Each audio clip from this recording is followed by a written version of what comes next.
Kurumzeri, Manung Yang Punamupu, Ahamakta Kishore Chandra Wankenchana Taran Okchari. Manung a 360-degree analysis of news and event, Tangasi Kuna Kanazagado Basi, Union Home Affairs Ministry Gi,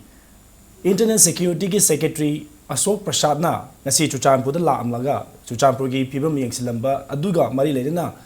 Kanan never get on the Kogi, Nasi Studio Langson, Libasi, Agihek, right the Langson, Bibasi, Manipur University Department of Anthropology, Professor Oja MC Runi, Ozarunbu, Taramokchari. Aduga Agi, extreme right the Langson, Bibasina. HL expressed key editor Tamo Irengbam Aruni, Tamo Arun Taramokchari. Hamad Okoy Ozarun the Laxan Nisi. Ngasisi is Gumba, Kogi centrally representative Haitare. For the first time, Kogi ILPG movements in Horopadagidi, Ahan Boyna Laga to Puchuchampugi, films Yang Salame. Masada Koi Hangbaya Wahangsi was a Manipur government ki Ngai Kisi at Taptakini or Taptaraga Yangsi, Haibagi tactics at the wedding watch Haitareko. Masidi lady is the Kogi centers in the Changsel is that I quit the Kari, Amakai, the Pogum Toki, Masi government na, Matamchana Kogi handle Tobongum, Drainy Yang Doribra, Natragana Kogi travels in Orchi image announcing Manipur government, Kasamandre Koi descendant government Tiny Haibagi. I see positive response inclined to their demand, Lakpani and Logadra, Kamai Bibian. I coina. Mana la ibasigi port asi ekoina ani thokna yengba yai amana manipur gi hogzik jclp gi movement la then bill hum pass to kare asigi matung da la iba koi ilp gi so called ilp gi port asa ekoi yaning di haibagi sida la iba irang asa law and order gi situation ama oina yengba ama aduga atopa miyeng amadana mahakna lakpasidagi ekoina yengba yari se tribal politics ase manipur da amadi northern india da leiriba tribal politics asigi kaino sa turn nama kaino ma new turn nama anoba khonghai ama satkadorabra haibagi potsida ani sida yengba yai ILP ki pota oine yengba taragadi Manipur da mayamama hainare kano se ahan bada hairapa se kano na yaning da pongtok pa se masina tribal interest so I masigi bill se withdraw ta gudabani masigi bill du da oina tawram badagi hojik khaji mamai leira aganda hana kano UNC naga hairamba kano se alternative arrangement gi in the tune of the kano se alternative same tune da makoina separate administration then natre haragana kana no kano singna union territory ani thona khaidopa kaidoba adugi port ama lakpasu akoina uri hairi businga se akoina mase hojik irang manungda thoglakpa propaganda natraga slogan oina yengadra natre haragana deeper kano amada surface amada aikoi atopa political agenda khara yauribra haibase amasi aikoina dissect over mas khanabam thoi yam phajaba wapam ne uzal thabi si yes adai dani koi na tamon da laksaning si dasagi uzaron su panbi ke law and order si yengchen ba lakni oiram ba su ya ni yeng ba ya haba ani du marta amase da koina hangningi bi si or mayam na hangni bi si adu koina tha ani unrest haitare ko Imphal Valley haitare Manipur Valley da dum lai matam di law and order gi problem ni haidana central government kan gi representative lak da bani na maduda koina law and order gi sum yengchen ma lakpani haina law basi kara ko chum ba dagi akoi ge tha ni hena kano ILP gi khongjin sangkhen ba matam da central representative of the lak central gi mihut amta Manipur da visit tawide lai ba tholi ba wathok Manipur da leiriba akhoi mitai sing haitai na mitai amdi mitai bangal sing na akhoi gi masana masagi sakthum nga na ba akhoi gi leiriba hojik leiriba bharat samvidhan gi ba kelo sita akhoi gi masagi saktam amdi gi magi lam amdi gi resources ngaksan na ba constitutional or safeguard constitutional nga lo amta phangtre masi adugmo nga lo bibiyo hena chatharak ba iho adu matamda kanam da lakide yes hoji madugi bill do pass throw matunda madugi opposition da sing the irang hawe example maru en example hoy masida la isi kai gino wahangse adu orgadi laidi ba post da thorei be irang sida ꯆꯨꯔꯆꯥꯟꯄꯨꯔꯗ ꯀꯔꯤꯗ ꯁꯗ ꯍꯤꯜꯁꯇ ꯊꯣꯛꯂꯛꯏꯕ ꯏꯔꯥꯡꯁꯤꯗ ꯁꯦꯟꯇꯔꯒꯤ ꯈꯨꯠ ꯌꯥꯎꯔꯕ꯭ꯔꯥ ꯍꯥꯏꯕꯁꯤ ꯍꯪꯅꯤꯡꯉꯥꯏ ꯑꯣꯏꯔꯤ ꯑꯆꯧꯕ ꯋꯥꯍꯪ ꯑꯃꯅꯤ ꯍꯥꯏꯗꯤ are they stoking communal violence in Manipur ꯁꯤꯒꯤ ꯑꯆꯧꯕ ꯋꯥꯍꯪ ꯑꯃ ꯂꯥꯛꯑꯦ ꯍꯣꯏ ꯀꯔꯤꯒꯤꯅꯣ ꯍꯥꯏꯗ ꯂꯩꯔꯤꯕ ꯄꯣꯠꯁꯦ ꯅꯍꯥꯃꯈꯩ ꯃꯅꯤꯄꯨꯔꯗ ꯍꯥꯏꯗꯤ ꯂꯩꯔꯤꯕ ꯑꯩꯈꯣꯏꯒꯤ ꯃꯅꯤꯄꯨꯔꯗ ILPꯒꯤ ꯏꯍꯧ ꯑꯃ ꯂꯥꯛꯏꯕ ꯍꯥꯏꯕꯁꯤ ꯑꯩꯈꯣꯏꯒꯤ ꯃꯄꯥꯟꯗꯒꯤ ꯂꯥꯛꯄ ꯃꯅꯤꯄꯨꯔꯒꯤ ꯋꯥꯡꯃꯗꯒꯤ ꯂꯥꯛꯄ ꯑꯩꯈꯣꯏꯒꯤ ꯇꯣꯉꯥꯟ ꯇꯣꯉꯥꯟꯕ ꯃꯤꯇꯣꯞꯁꯤꯡꯅ ꯃꯅꯤꯄꯨꯔꯒꯤ ꯑꯣꯏꯕ ꯂꯩꯔꯤꯕ ꯑꯩꯈꯣꯏ ꯑꯥꯏꯗꯦꯟꯇꯤꯇꯤꯗ ꯁꯣꯜꯂꯛꯀꯗꯧꯔꯤ ꯑꯩꯈꯣꯏ ꯂꯝꯗ ꯑꯩꯈꯣꯏꯒꯤ ꯂꯝ ꯑꯩꯈꯣꯏꯒꯤ ꯔꯤꯁꯣꯔꯁꯦꯁꯇ ꯑꯀꯥꯏꯕ ꯄꯤꯔꯛꯀꯗꯧꯔꯤ ꯃꯁꯤꯕꯨ ꯉꯥꯛꯂꯧꯕꯤꯕꯤꯌꯨ ꯑꯀꯥꯏꯕ ꯊꯣꯛꯇꯅꯕ ꯃꯅꯤꯄꯨꯔꯤ ꯍꯥꯏꯕ ꯖꯥꯇꯤ ꯃꯤꯇꯩ ꯍꯥꯏꯕ ꯖꯥꯇꯤꯁꯦ ꯃꯨꯠꯈꯤꯗꯅꯕꯒꯤ ꯉꯥꯛꯂꯧꯕꯤꯕꯤꯌꯨ ꯍꯥꯏꯕꯒꯤ ꯈꯣꯡꯖꯪ ꯆꯪꯖꯟꯕ ꯃꯇꯝꯗꯅ ꯀꯅꯥꯃꯠꯇ ꯂꯥꯛꯇ꯭ꯔꯒ ꯍꯧꯖꯤꯛ ꯆꯤꯡꯃꯤꯁꯤꯡꯅ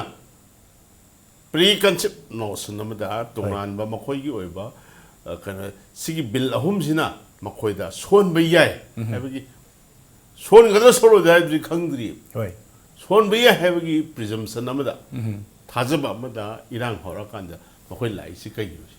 ꯑꯣꯀꯦ ꯑꯗꯨꯝꯗꯤ ꯑꯣꯖꯥꯔꯣꯗ ꯑꯩꯈꯣꯏ ꯂꯥꯛꯆꯅꯤꯡꯉꯤꯁꯤ ꯌꯦꯁ ꯀ꯭ꯋꯦꯁꯟ ꯑꯃꯗꯤ ꯍꯪꯕꯤꯔꯦ ꯇꯥꯃꯣꯔꯅꯁꯨ ꯑꯩꯈꯣꯏꯒꯤ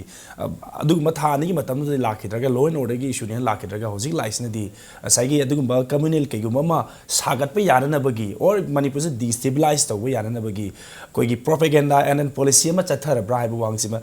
ꯃꯁꯥꯏꯗ ꯑꯩꯅ ꯁꯨꯝ ꯄꯟꯖꯔꯕꯗ ꯃꯦꯌꯔ ꯀꯣ ꯏꯟꯁꯤꯗꯦꯟꯁ ꯍꯥꯏꯒꯗ꯭ꯔꯥ ꯑꯗꯨꯕꯨ ꯌꯦꯁ ꯅꯥꯒꯥ ꯄꯤꯁ ꯇꯣꯛꯁꯨ ꯃꯇꯥꯡ ꯑꯁꯤꯗ ꯑꯩꯈꯣꯏ ꯆꯥꯟꯅꯅ ꯆꯠꯊꯔꯤꯕꯅꯤꯅ ꯃꯗꯨꯒꯤ ꯄꯤꯁ ꯇꯣꯛ ꯑꯁꯤ ꯄꯔꯁꯨ ꯇꯧꯕ ꯌꯥꯅꯅꯕ ꯏꯟꯗꯤꯌꯟ ꯒꯃꯦꯟꯅ ꯁꯤꯒꯨꯝꯕ ꯃꯅꯤꯄꯨꯔ ꯋꯤꯆ ꯏꯁ ꯑꯒꯦꯟ ꯀꯪꯒ꯭ꯔꯦꯁꯅ ꯄꯥꯜꯂꯤꯕꯅ ꯗꯤꯁꯇꯦꯕꯤꯂꯥꯏꯁ ꯇꯧꯊꯣꯛꯑꯒ ꯃꯗꯨ ꯃꯈꯣꯏꯒꯤ ꯅꯥꯒꯥ ꯄꯤꯁ ꯇꯣꯛꯁꯤꯒꯤ ꯄꯔꯁꯨꯇ ꯃꯣꯏꯅ ꯍꯦꯟꯅ ꯈꯤꯇꯪ ꯂꯥꯏꯅ ꯊꯣꯛꯀꯗ꯭ꯔꯥ ꯍꯥꯏꯕꯒꯤ ꯋꯥꯈꯜꯂꯣꯟ ꯑꯃ ꯌꯥꯎꯔꯝꯒꯗ꯭ꯔꯥ ꯍꯥꯏꯕꯁꯤꯅꯤ ꯑꯩꯈꯣꯏ ꯍꯪꯖꯅꯤꯡꯉꯤꯁꯤ ꯑꯩꯈꯣꯏꯒꯤ ꯀꯩꯅꯣꯁꯤ ꯃꯥꯒꯤ ꯃꯇꯝꯁꯤ ꯒꯃꯦꯟ ꯑꯣꯐ ꯃꯅꯤꯄꯨꯔꯒꯤ ꯃꯥꯒꯤ ꯂꯥꯛꯀꯗꯧꯔꯤꯕ ꯏꯂꯦꯛꯁꯟꯁꯤ ꯆꯍꯤ ꯑꯃꯒꯨꯝꯕ ꯑꯅꯤꯒꯨꯝꯕꯇ ꯉꯥꯏꯔꯕꯅꯤꯅ ꯃꯗꯨ ꯌꯥꯝ ꯊꯨꯅ ꯌꯥꯝꯅ ꯍꯦꯁꯇꯤꯂꯤ ꯀꯩꯅꯣꯅ BJPꯅ ꯑꯣꯔ ꯐꯣꯔ ꯗꯦꯠ ꯃꯦꯇꯔ ꯁꯦꯟꯇꯔꯗ ꯃꯗꯨ ꯑꯗꯨ ꯌꯥꯝꯅ ꯀꯩꯅꯣ ꯇꯧꯔꯛꯀꯗꯕꯗꯤ ꯃꯥꯟꯗꯦ ꯑꯗꯨꯒ ꯍꯧꯖꯤꯛ ꯌꯦꯡꯒꯗꯧꯔꯤꯕ ꯄꯣꯠꯇꯤ ꯅꯥꯒꯥꯒꯤ ꯄꯤꯁ ꯄ꯭ꯔꯣꯁꯦꯁ ꯑꯁꯤ ꯍꯧꯖꯤꯛ almost final stage amada lae hairiba final stage asi yorokpa matamsida amuka hena nungairibadi naga people asi hojik divide oire hoi aduga tongan ba NSN IM gi kaino faction NSN gi faction mari then NNC gi faction manga masida tongan ba mot mayam ama thoe aduna nagagi oiba potasu nagagi problems makoi no ujeriba problems singa adugi solution nama masi oira hojik la kaduriba sina oigadra oiroidra haibagi achouba debate ama manipur da su then nagaland da su assam da su arunachal pradesh da su masi gi tongan ba mot mayam ama pinari aduga manipur da na tonganba magi kano sa manipur dana tonganba naga singi maraktasu then maitei singi maraktasu or koina kuki yena khangnari ba singi maraktasu tongan ba naga peace asida naga peace process asida tongan ba mi mayam ama yengnari ba masi so amu divided ne ba masi gi marak sida ga kano na central government na barbar chomjhallaga mafam sida PR ama thamjallaga natre hairaga na ibobi gi government si thugaira kanda BJP gi government install tongna na ba moigi single MLA leiba natri aduna masidati akoina mohoi adyamna kutharakadabdi mante aduna akoina yengadoribadi nagagi peace process asida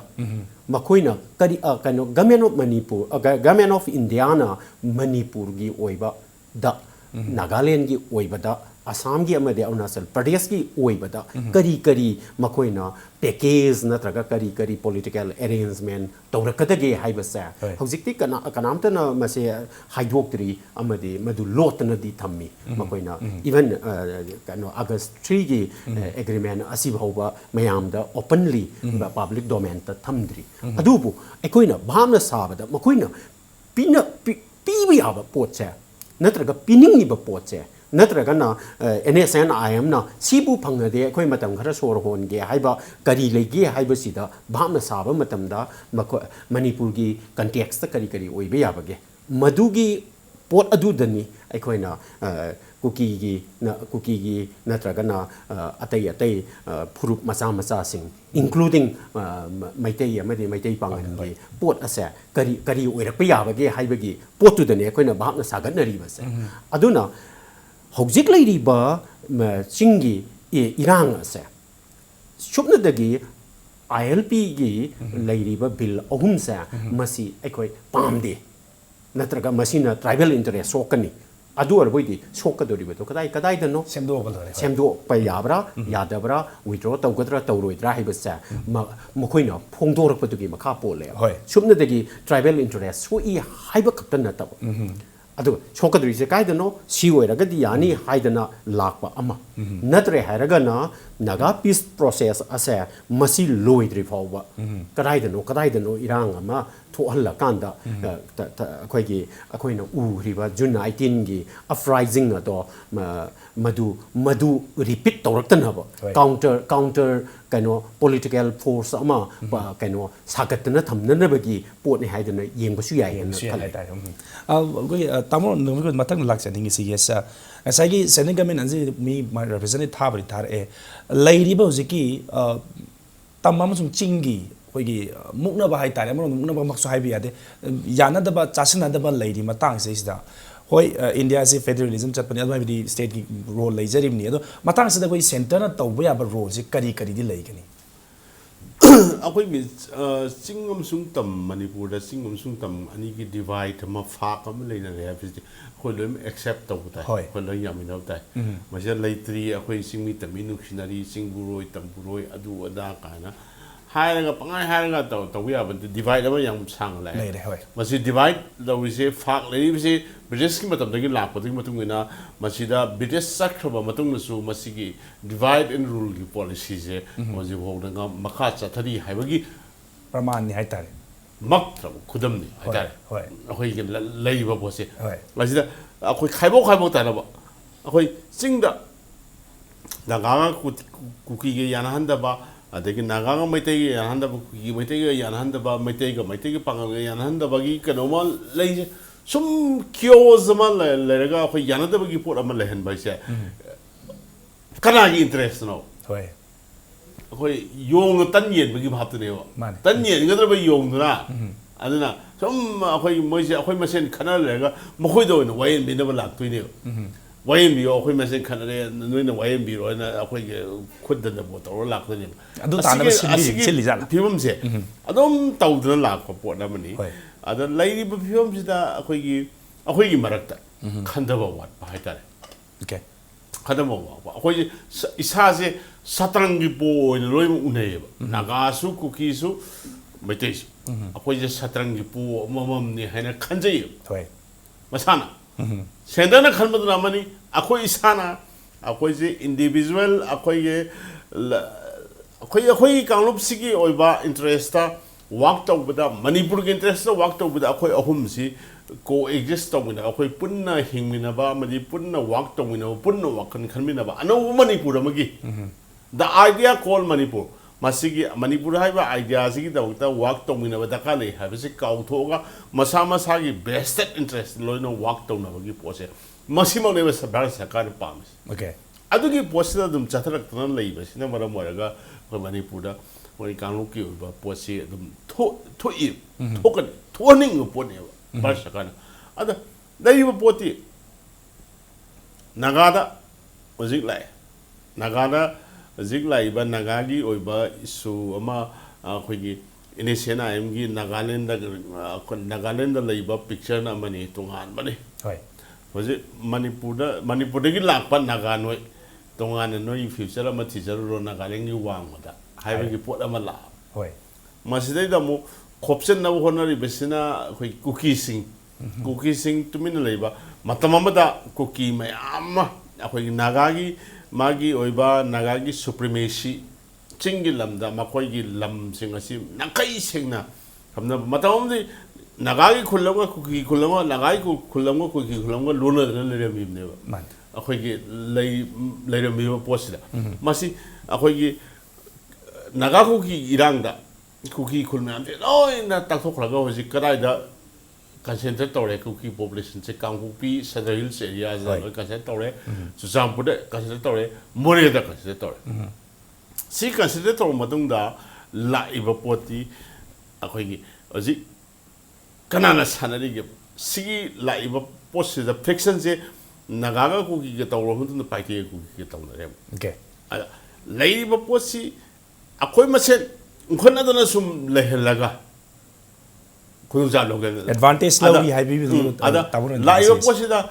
samna kanda ILP gi sina maram moraga nagana alona akoi tongchal laga paite kuki gi posi tongchal laga oji akoi gi intimate yoba pot ama singi la hi tare okay professor na koina pamjali poto ma ine sena na di moi agenda na khanjari ne ba tawri bo se moi na khanjari to budi moi na tawri do government of India gi agenda ne mani adon dekho insai hangjari dun insai gi NSNIM ga India ga men ga peace talks da kai guma sink ama lairaga Manipur asugumba phibam si thawoina gi silak pagi oiramba yabagi chingnaba lei haijabani chingnan oiramba yai hab maksu nati adugi possibility du lei haijabani mata sa dai koi break lawji ge break matunda lairibe issue si kaida soi gi badagi la ibano aduga karina waru shin oigidam karina solution oigido habdu break matunda mu taminasi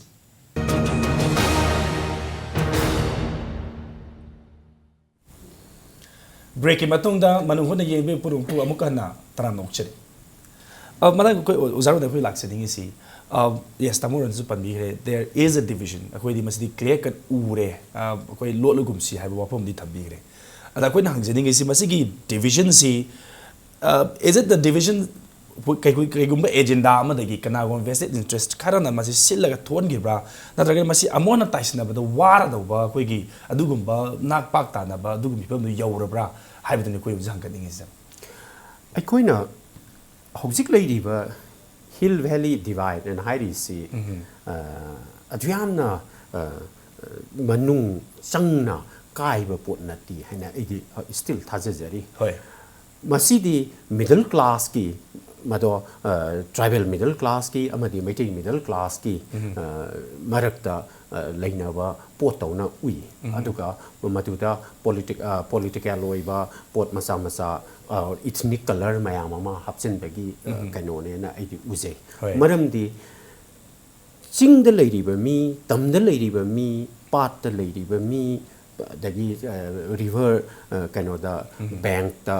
river gi riverine valley asi the lady ba mi singa sa masi amaga apikpa magi scale da oijaragasu ma depend tawna dana economic depend tawna bagi kari gi potcha ngasi su adum tawriba pot ni irang le hariba Surazanpur gi potcha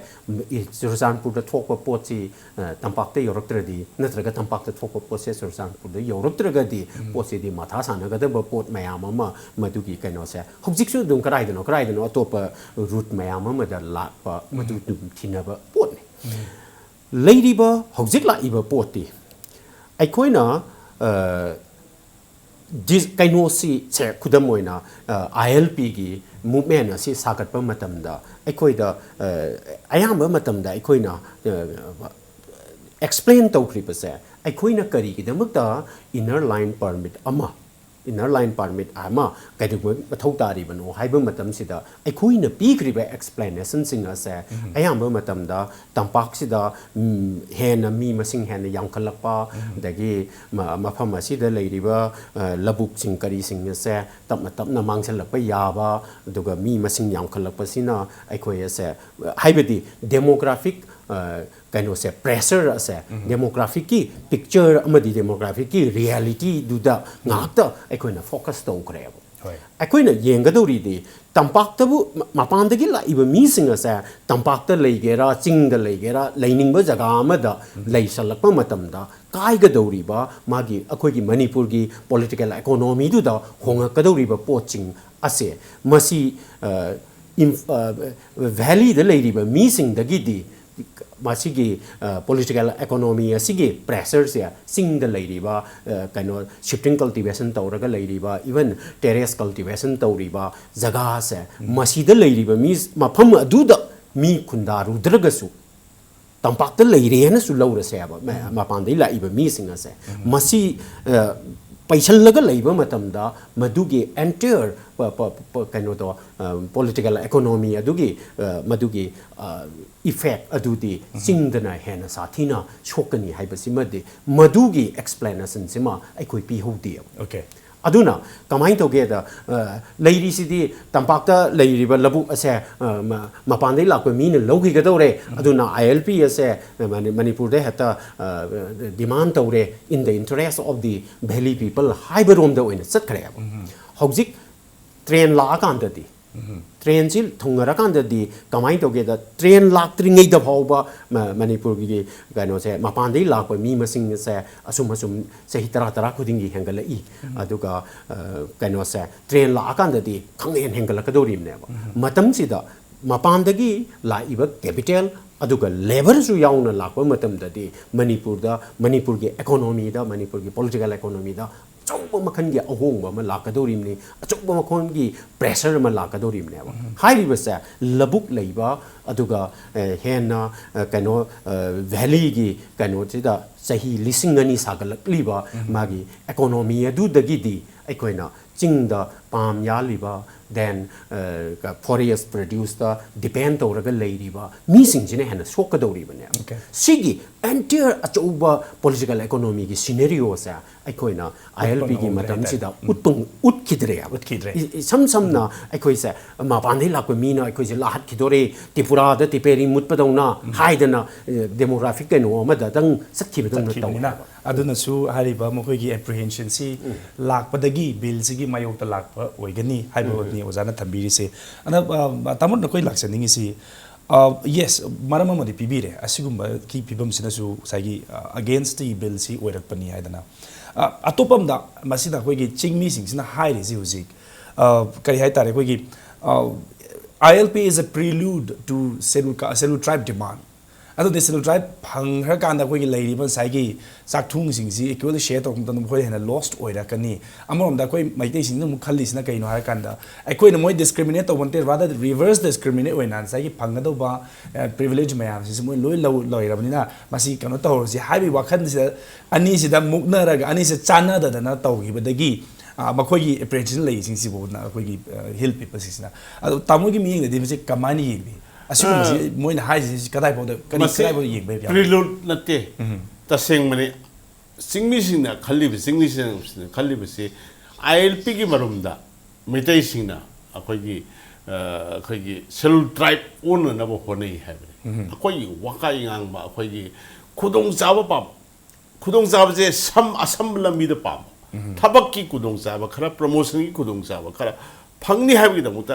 sahi lisingani gi ityas ma namkhara maga thanamaga makhoigi oiba retired bureaucrat thabakta gi potharaba bureaucrat amadi ex army sipai aman kharana chathaba khoigi sul tribe khoi olagadi manipur da laiba kon phama chau bangai sul tribe na pai re chingni sina pai re dona masi akhoi na pai hong akhoi na clerk oi leire haibagi wakhalon na sagalaiba potse masigi pot khara sagalai base masina maram morega singmi singda akhoi maiteina silta oragadi akhoi gi sakthung mangrani haibagi wakal amla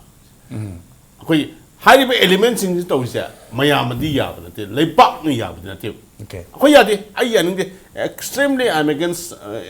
ST conversion okay masigi pot yaningde masi makhoi singse masigi schedule tribe on gadabni haibagi khonjel thoibse masi silence tawbam sangi okay adu na sai chingna lei makhoina leiri basina maram waraga makhoina tholi ba poti masigi moin harise ILP ho sanction wigi marumda miteina schedule tribe on na ba honabani haibagi keno ma lei madu aron ma agenda aduna maram waraga akhoi masigi singmi sing apprehension am lei migi akoina migi salukta khuzai thanggen boina thoudune migi salukta khuzai thanglude akoina ST on baise adana achouba masina akoigi chimi sida achouba threat perception am lay okay ado projecti threat perception je kwanda goda hojina mo akoina chimi sina mitai sina selra walaga moigi salthum mungidore na khanbagi mohta mo hojiti BJP sarkar na mo Majiki chaluk sum sat khidore BJP सरकार से कहना RSS आई बा BJP की high command है RSS है जे RSS ना reservation policy जे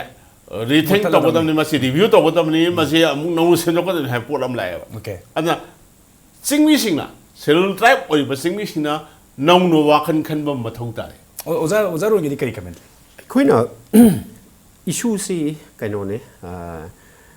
मैतई सिंह से schedule tribe ओइबा गी क्वालिफिकेशन दुदा हौजिक फाउबल लेरिबरा हाइबसी अखोय येंगबा मस चंग ओके अदुगा शेड्यूल ट्राइब डिमांड कमिटी ना पुखलाइबा पोचे मकोय ना तोंगान बा रीजन मयाम मा तोंगान बा माना शेड्यूल ट्राइब ओइरगदी सी कानबा फंगनी हाइदना कैनभास तौबगी कैदौबगी अखोय हंजन ताखरे अदुबो 33 AD दगी ना 33 AD दा ट्राइबल ग्रुप मयाम अमु ओइरमबदगी अखोइना सेंट्रल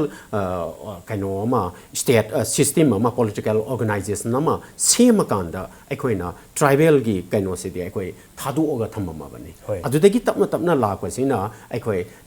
नेशन स्टेट अमा ओइरुरे अदुगा ब्रिटिश की मखादा लैरबा मतुंग अमदि इंडिया दा पुल्लबा मतुंग दति अखोइ से नेशनैलिटी की थाक्तनी हौजिक लैरिबसे मसिगी मैतई सिंह से ngasai akoi gi karuna so arunna so haibi kriba aikoi Meitei हाइतारे को हौजिक ट्राइब कनो ST की क्वेश्चन सिदा लैरिबा से मैतई सिंह से मसी इंडिया की कॉन्स्टिट्यूशनल सेफगार्ड अमत फंगदब मरमदी मागना नेशनैलिटी अमा ओइरुबनिना मसी अदुबो अखोई की पॉपुलेशन से इंडियन पॉपुलेशन दुगा येंगनबा मतमदना याम दब ओके अदुगी सिगी अदुगा ट्राइबल की थाक तुदी सही लिसिंगनी की ममांग दा इकोई थादो अमब अदुगा माइनॉरिटी नेशनैलिटी की कनो अमदी इकोई दा लैब अदुना सिगी मैतई गुंबा माइनॉरिटी नेशनैलिटी की लैरिबा कनो से लैना से नत्रगा मराइबक असे मसी ST ओनबा अमसुंग ओनदबगा मरी लैनते ओके अखोई की तोंगानबा इकोई दा अखोइना पामगदबा अखोइगी मथौ तारिबा अखोइदा हौजिक लैरिबा चैलेंज से मसी अखोइना कॉन्स्टिट्यूशन की हौजिक लैरिबा कॉन्स्टिट्यूशन की नत्रे हारगना सेमदोकम थोअगना सेमदोकपगी मथौ अमा ताइब अदुदा अखोइना शॉर्टकट ने हाइदना अखोइना ST ओन बसे मसीना अखोइगी हौजिक लैरिबा लैना असिगी सोल्यूशन दी ओइरोय हेबा ओके तौगदबो अदुगी डिमांड से अखोइगी मी सिंगी मरक्ता ST वलकांदा अखोइदा सीसी कानबा फंगनी हाइदना कैनवास तौबा म लैरे मसे मैतैगी ओइना चुमरा चुमदबरा इबसे अचौब डिबेट अम चंग लैहिनी हाबि लैहिगनी अदुबो पॉलिटिकल रेमिफिकेशन मयाम अमदी मजु थोले हाइदि सिंग द लैरिबा मी सिंग द मखोइना मैतैना शेड्यूल ट्राइब ओइबा तारगदी मणिपुर ददी रिजर्वेशन फॉर कनो फॉर नन हाइबतौना कनामतगी रिजर्व तौदबतौना मैतैसु रिजर्व ओइरा कनो ST ओल शेड्यूल ट्राइब ओइराबा अदुगा ट्राइबल गी हाना लैरिबा शेड्यूल ट्राइब सिंग सिसु शेड्यूल ट्राइब ओइरागदी करिमतो ओइररोय हाइबगी पोट अमा अदुगा नेशनल पिक्चर द अमुक येंगगना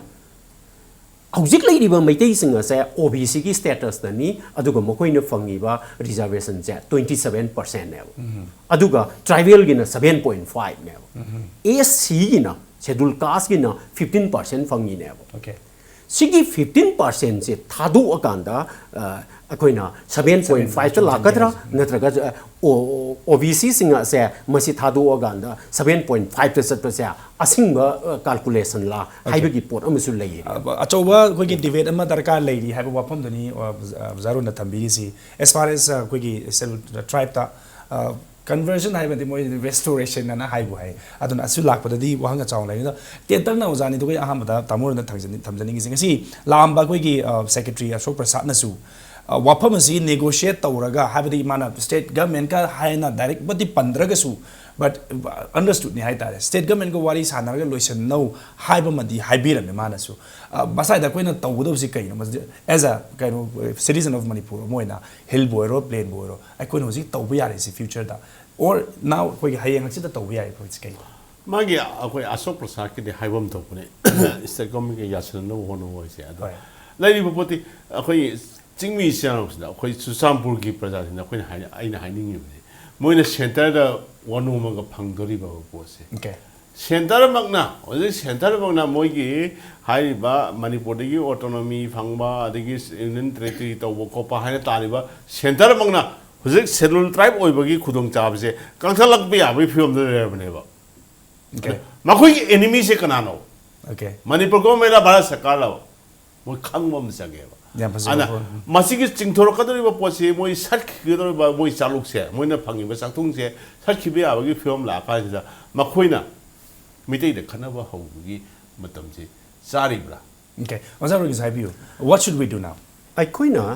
มาเกี่กันว่าเสียเขาจิกันว่าจะอโศกประสาทน่ะละอีเวอร์ปวดสิดาไอ้คุยนะเย่งก็ตัวเสียกันว่าอันนี้นี่อันมันนะ governor นะ president จะท่ากรีบ refer ตัวกรีบ bill ละเสียมาเสียกันว่าแต่ดี bottom line แต่ดี home ministry da มั่งก็ตัวรีบนี้นะอันมันดี home ministry กี observation ตัวda กันว่ากี president กีมากีกันว่าสิ